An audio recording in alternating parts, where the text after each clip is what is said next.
A LGPD trouxe para o direito brasileiro e, consequentemente, para o cotidiano das organizações a necessidade de organizar o uso dos dados pessoais. A LGPD não impede o uso dos dados pessoais para o desenvolvimento econômico das organizações.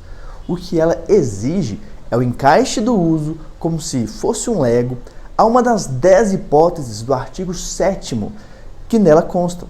Inclusive, o consentimento das pessoas está longe de ser a única forma permitida.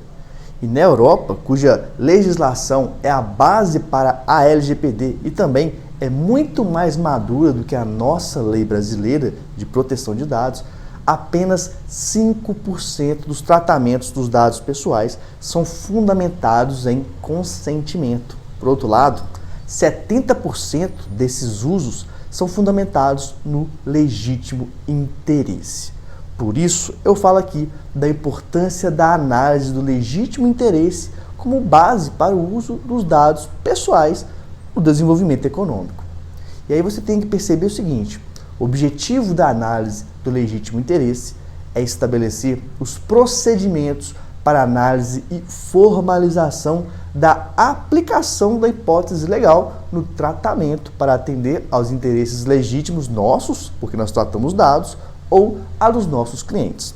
Então, o objetivo é também uniformizar os posicionamentos e demonstrar o compromisso em preservar os direitos dos titulares e também utilizar o legítimo interesse como hipótese legal para o tratamento desses dados pessoais.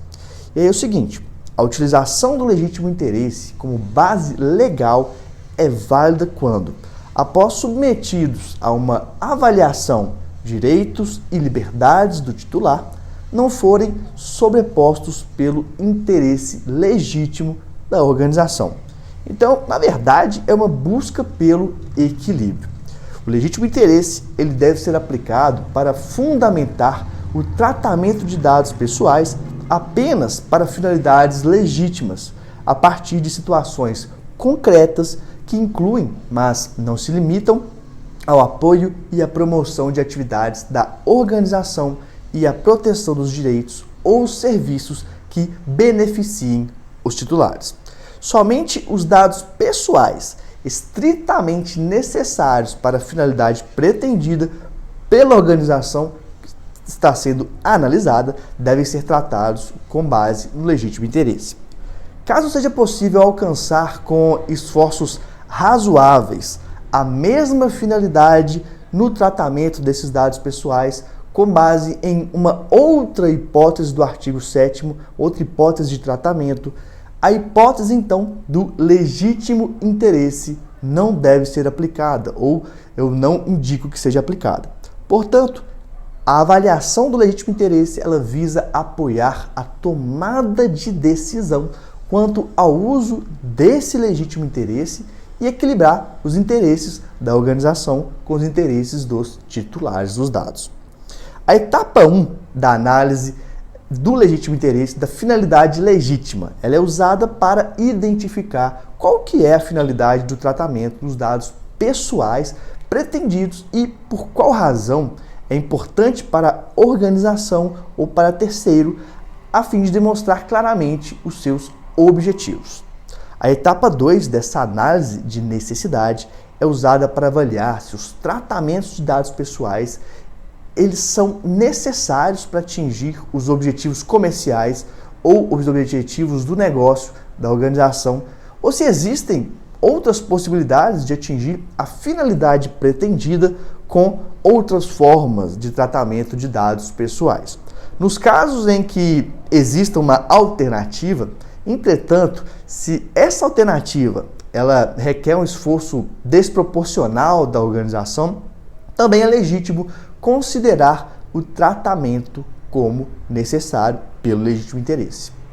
A etapa 3 é a etapa de balanceamento de direitos.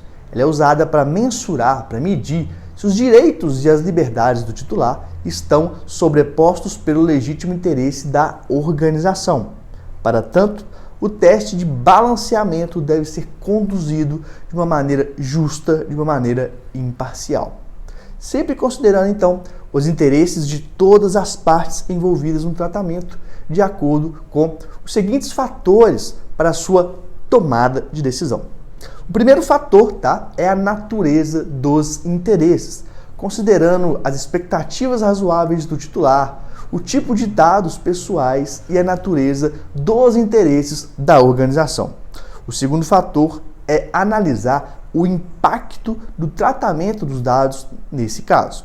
O terceiro fator de análise pode também ser considerado uma quarta etapa adicional da avaliação. Portanto, é uma etapa que vai averiguar a existência de medidas protetivas ou não, claro, também chamadas de salvaguardas ou de controles de risco.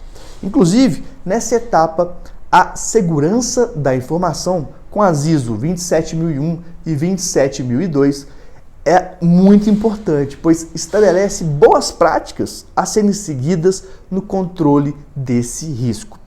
Bom, feita essa avaliação, se ela não for favorável, ou seja, se ela for negativa para a aplicação da hipótese de tratamento dos dados baseado em legítimo interesse, podem ser então tomadas duas medidas.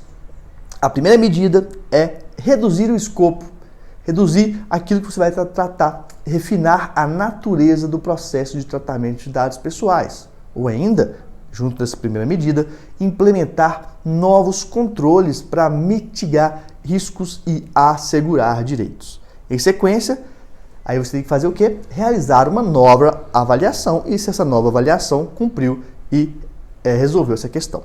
A segunda medida é no caso da implementação de novos controles para mitigar riscos e assegurar direitos, continuar não sendo viável, continuar não dando certo. Portanto, o resultado da avaliação permanecer como não favorável para essa aplicação da hipótese de tratamento baseada no legítimo interesse.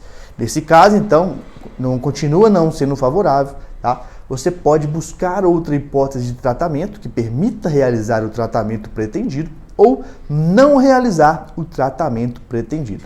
Mas lembre-se, o papel de um advogado, de uma advogada inteligente, é viabilizar o tratamento dos dados pessoais e não limitá-lo. Dicas finais. Independentemente do resultado das análises, arquive os documentos dessas análises. Para quê? Para a memória organizacional, para a geração de base de dados de conhecimento e boas práticas e também para evidência do comprometimento da organização, seja do seu cliente ou da sua, quanto à proteção da privacidade dos direitos dos titulares. Uma outra dica é que é importante revisar esse procedimento pelo menos anualmente, então revisar frequentemente. A LGPD ela não veio para punir o uso dos dados pessoais para o desenvolvimento, impedir o uso para o desenvolvimento de negócios. Não, a LGPD veio para organizar esse uso. Então, mãos na massa e vamos para cima!